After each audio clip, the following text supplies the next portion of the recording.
Hello, hunters. Would you like to start a fight? Well, I think we can start one right here. All you have to do is recommend going deer hunting with a 22 caliber centerfire.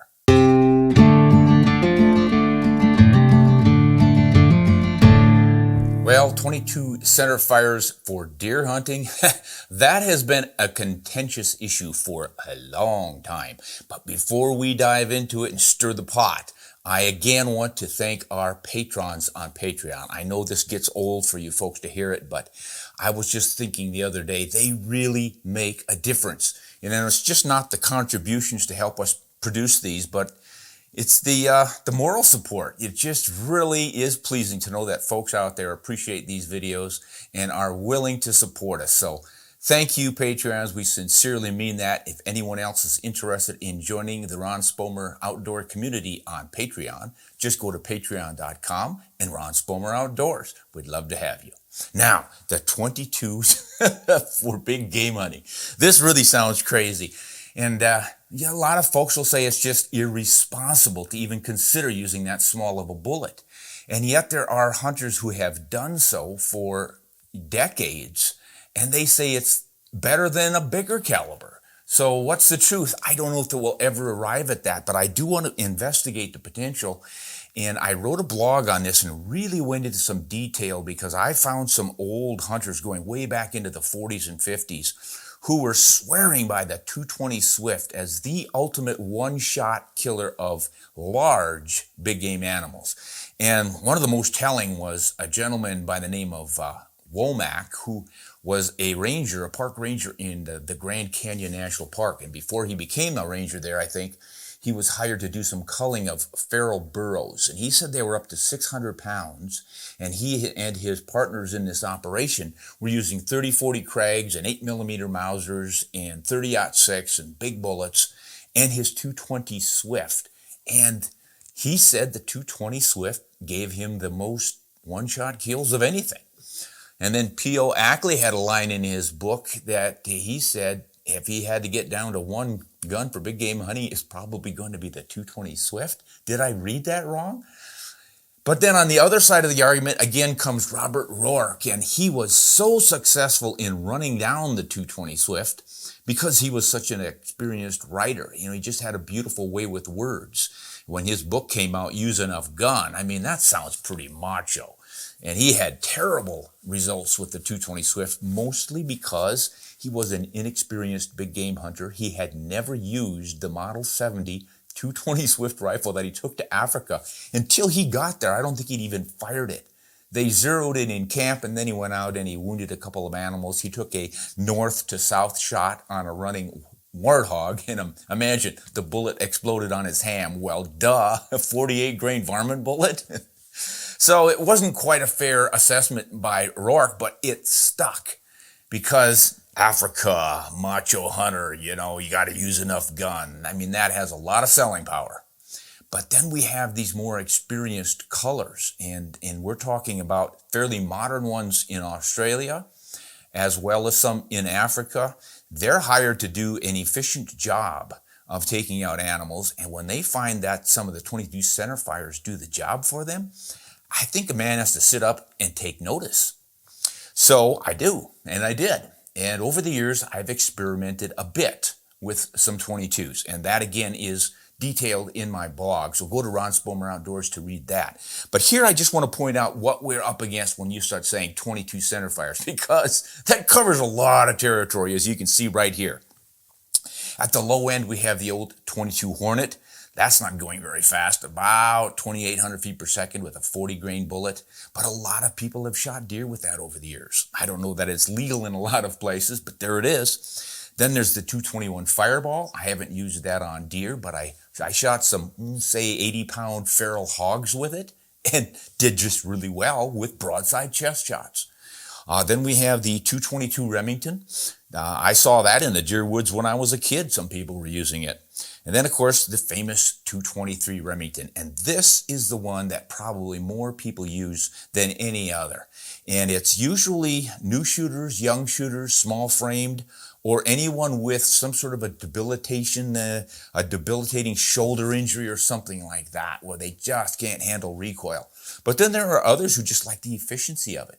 They shoot so well and they're staying within 150 yards, and they report works consistently for them all the time.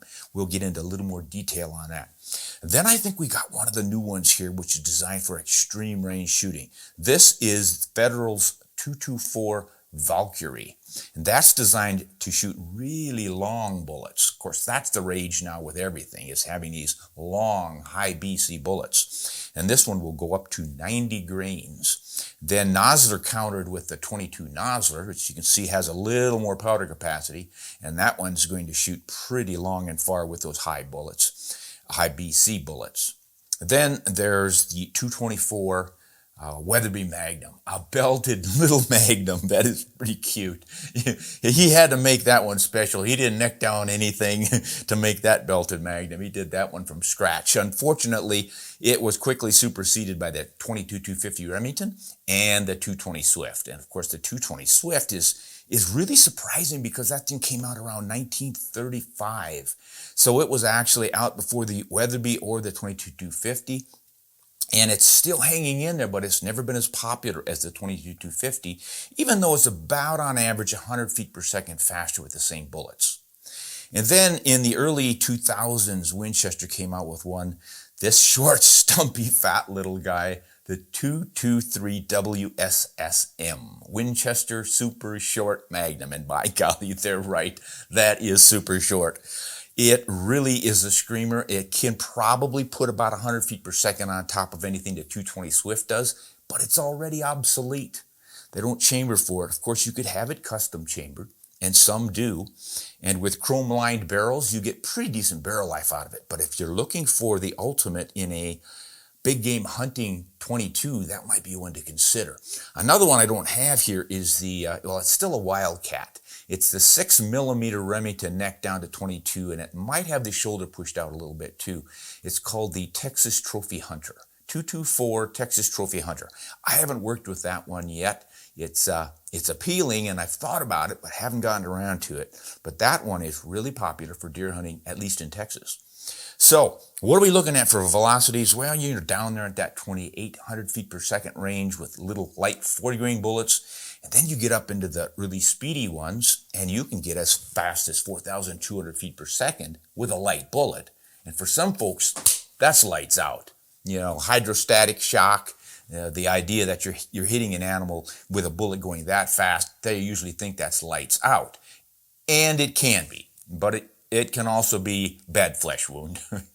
So I think a better course of action is to use a higher quality bullet, more of a premium controlled expansion bullet like this Swift Sirocco right here. This is a 75 grain Swift Sirocco, and I have used these in a 22-250 Ackley. Speaking of which, let's pull him out from the shadows. Ta-da! That is my favorite 22 centerfire.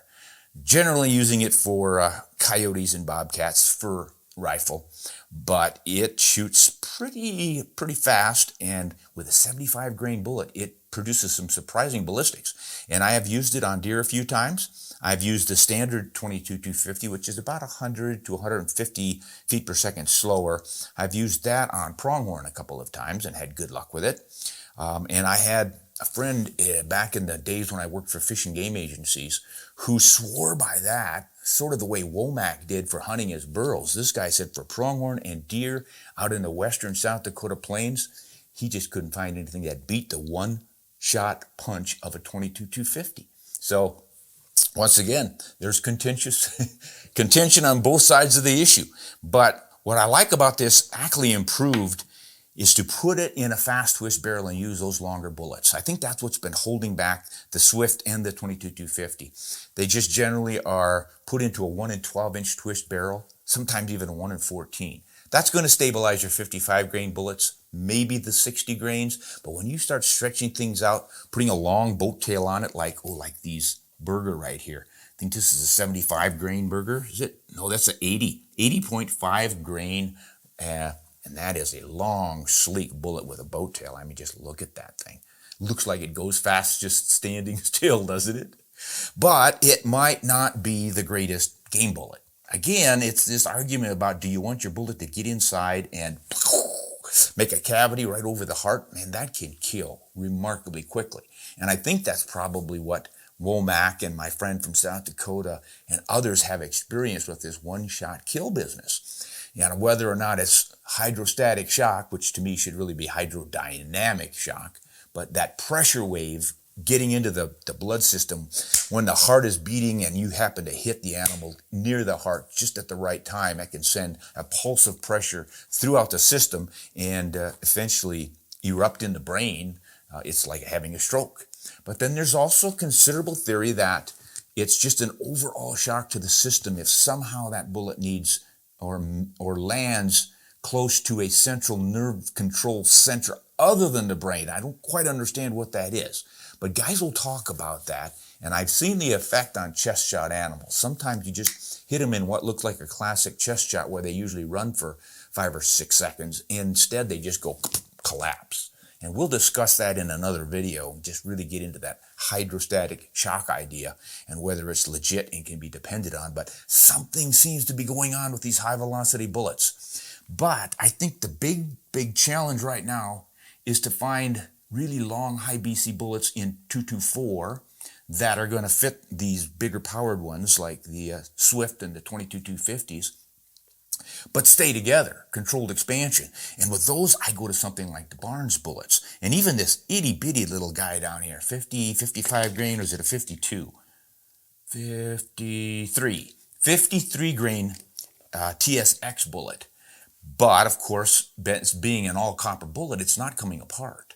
And I have not used those on deer, but knowing what I know about Barnes bullets like this, down to, say, 24 calibers I have used, and they definitely stay in one piece and expand like they classically do and punch right through.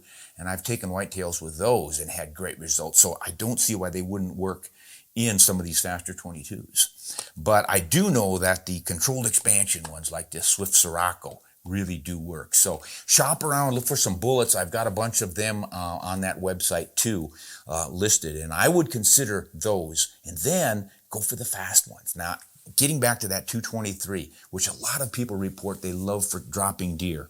Yes, you can use that, but let's look at some numbers because it gets a little bit hairy pretty quickly. It really does. So we're going to look at a 223 Remington with a 53 grain varmint style bullet because I think that's what a lot of people buy. They just go to the store, pick up a box and good enough, and then they shoot with good shot placement. This can work. We've got a fairly frangible bullet. But look at the actual numbers. We're not so concerned here about the ballistic drops and drifts and stuff as the energy remaining on target. And at 150 yards, look at that last number in red, 949 on the 53 grain with the 223. That is the foot-pounds of energy remaining. And if you remember, a lot of folks say the standard should be 1,000 foot-pounds of energy on a deer-sized animal for a good, clean kill. This is just under that. So you're looking at 150-yard character right there if you use those light bullets. What happens if you go to a heavier bullet? I tried some data with a 70 grain Nosler.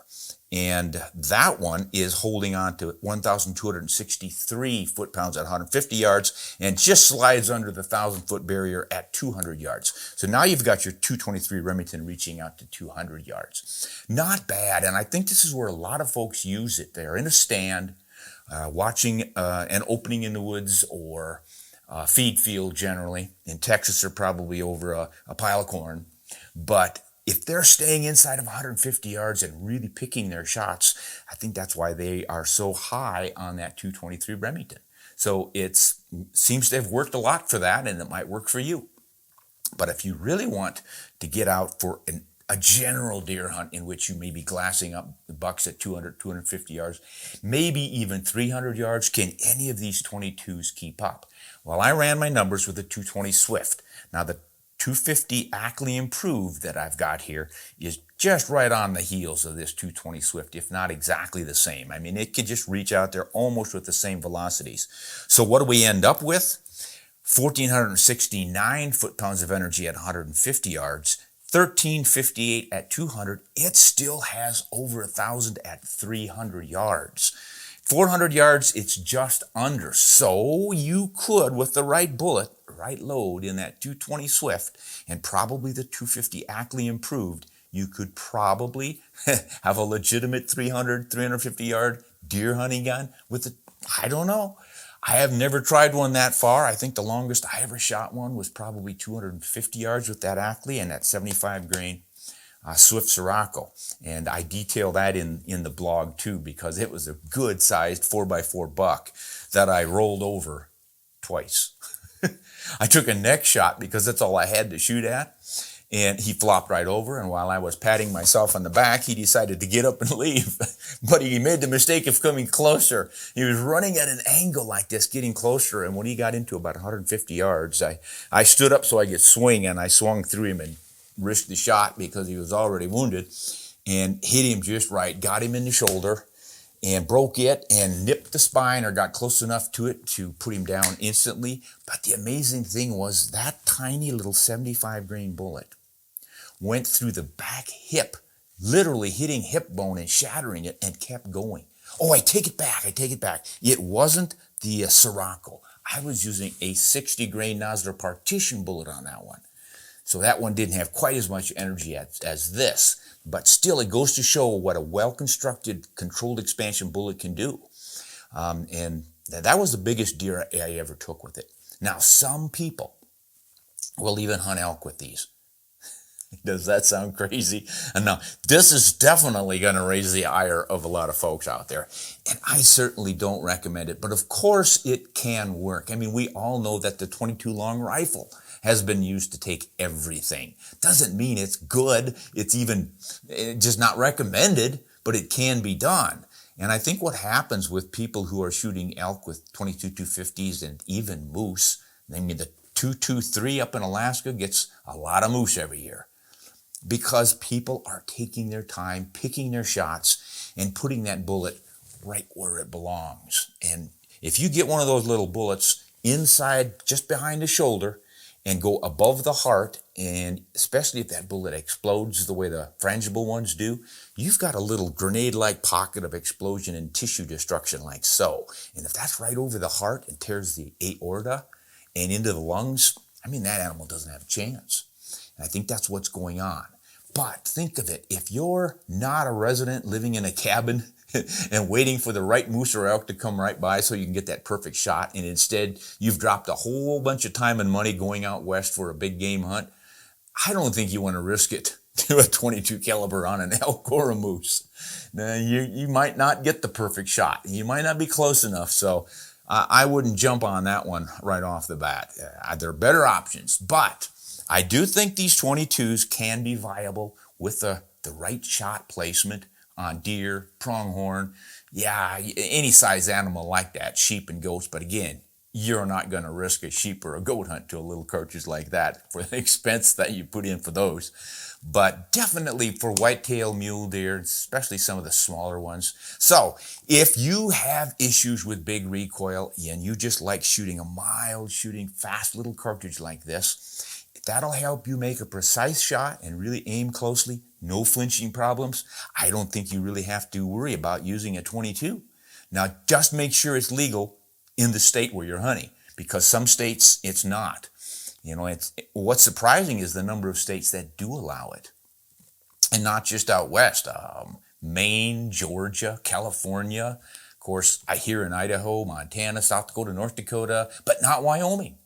Not Colorado, but Utah and New Mexico. So, and they can change at any minute too. So always check your regulations. If they're legal and you are really sensitive about recoil, or you just can't afford a big hard-kicking rifle, you want to have one, I wouldn't shy away from the 22s. Just know what you're doing, pick the right bullet, put it in the right space, and you should be a successful hunter with a 22 Centerfire. That's my theory, Ron Spomer, for what it's worth. Put up your dukes. I'm sure I'm going to catch a lot of static on this one.